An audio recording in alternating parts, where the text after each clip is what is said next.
আজ তোমাদের নারকেলের দুধ দিয়ে মোচার রান্না দেখাবো। তার জন্য প্রথমেই মোচা আর আলুকে একসঙ্গে সিদ্ধ করে জল ঝরিয়ে রেখেছি, আর ছোলাও আলাদা করে সিদ্ধ করে নিয়েছি। এরপর মশলার জন্য পেঁয়াজ, কাঁচা লঙ্কা আর টমেটো একসঙ্গে পেস্ট করে নিয়েছি। কড়াই গরম হয়ে গেলে সর্ষের তেল দিয়ে ফোড়নের জন্য 5 ফোড়ন আর শুকনো লঙ্কা দিয়ে দিলাম।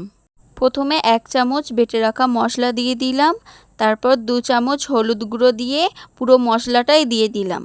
মশলার কাঁচা গন্ধ চলে গেলে 3 চামচ আদা দিয়ে 1 চামচ হলুদ গুঁড়ো দিয়ে দিলাম। ভালো করে নেড়ে 2 চামচ জিরের গুঁড়ো, 2 চামচ ধনের গুঁড়ো দিয়ে ভালো করে মশলাগুলো কষিয়ে নেব। 1 চামচ কাশ্মীরি লঙ্কার গুঁড়ো আর চিনি দিয়ে মিট মশলা দিয়ে দিলাম। একটু নাড়াচাড়া করে 2 চামচ নারকেলের দুধ দিয়ে হালকা কষিয়ে সিদ্ধ করে রাখা মোচা আর ছোলাগুলো দিয়ে দিলাম। এবার মশলার সাথে মোচাগুলো মিশিয়ে গ্যাসের আঁচ কমিয়ে জল শুকালেই রেডি নারকেলের দুধ দিয়ে মোচা রান্না।